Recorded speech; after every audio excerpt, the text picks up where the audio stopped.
ನಮಸ್ಕಾರ ಸ್ನೇಹಿತರೆ, welcome back to my channel. ನವರಾತ್ರಿಯ ಮೊದಲನೆಯ ದಿನ ಶೈಲಪುತ್ರಿಯ ಆರಾಧನೆ. ಅಶ್ವಿಜ ಮಾಸದ ಶುಕ್ಲ ಪಕ್ಷದ ಪಾಡ್ಯಮಿಯಿಂದ ದಶಮಿಯವರೆಗೂ 9 ದಿನಗಳ ಕಾಲ ಆಚರಿಸಲ್ಪಡುವ ಹಬ್ಬವೇ ನವರಾತ್ರಿ. 9 ದಿನವೂ ನವದುರ್ಗೆಯರ ಒಂದೊಂದು ಅವತಾರಗಳನ್ನು ಪೂಜಿಸಲಾಗುತ್ತದೆ. ಹಾಗೆ ನವರಾತ್ರಿಯ ಮೊದಲನೆಯ ದಿನ ಪೂಜಿಸುವ ಶಕ್ತಿ ದೇವತೆ ಶೈಲಪುತ್ರಿ.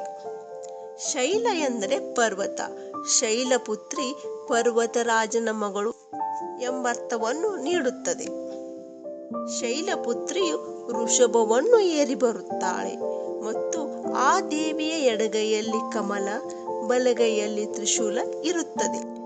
ಶ್ವೇತ ವಸ್ತ್ರಧಾರಿಯಾಗಿರುವ ಶೈಲಪುತ್ರಿಯು ಮಲ್ಲಿಗೆ ಹೂವನ್ನು ಇಷ್ಟಪಡುವಳು. ಭೌತಿಕ ವಸ್ತುಗಳ ಮೇಲಿನ ವ್ಯಾಮೋಹ ತ್ಯಾಗವನ್ನು ಮಾಡಿ ಆಧ್ಯಾತ್ಮ ಜ್ಞಾನವನ್ನು ಪಡೆಯಲು ಪ್ರವೃತ್ತವಾಗುವಳೆ ಶೈಲಪುತ್ರಿ. ಅವಳು ಶ್ವೇತ ವಸ್ತ್ರಧಾರಿಣಿಯಾಗಿ ಶಾಂತಿಯುತವಾದ ನಡವಳಿಕೆಯನ್ನು ಬೆಳೆಸಿಕೊಳ್ಳಲು ಪ್ರೇರಣೆ ನೀಡುವ ಸಂಕೇತವಾಗಿದ್ದಾಳೆ.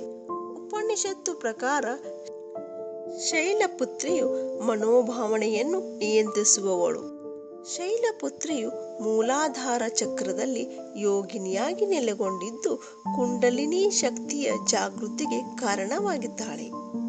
ಶೈಲಪುತ್ರಿಯ ಆರಾಧನೆಗೆ ಬಿಳಿ ಹೂವು, ಸಿಂಧೂರ ಮತ್ತು ಅಕ್ಷತೆಯನ್ನು ಸಮರ್ಪಿಸಿ, ಉಪವಾಸವಿದ್ದು ದುರ್ಗಾಸ್ತುತಿ ಪಠಿಸಿ, ಶುದ್ಧ ತುಪ್ಪದಿಂದ ಮಾಡಿದ ಸಿಹಿ ತಿಂಡಿಗಳನ್ನು ದೇವಿಗೆ ಅರ್ಪಿಸಿ, ಆರೋಗ್ಯ, ಸಂಪತ್ತು ಮತ್ತು ಸಮೃದ್ಧಿಗಾಗಿ ತಾಯಿಯ ಆಶೀರ್ವಾದವನ್ನು ಪಡೆಯಿರಿ. ಸ್ನೇಹಿತರೆ, ಈ ಮಾಹಿತಿ ನಿಮಗೆ ಇಷ್ಟವಾದಲ್ಲಿ ಒಂದು ಲೈಕ್ ಮಾಡಿ, ನಿಮ್ಮ ಆಪ್ತರೊಂದಿಗೆ ಹಂಚಿಕೊಳ್ಳಿ. ಮರೆಯದೇ ನಮ್ಮ ಚಾನಲನ್ನು ಸಬ್ಸ್ಕ್ರೈಬ್ ಮಾಡಿ. ಧನ್ಯವಾದಗಳು.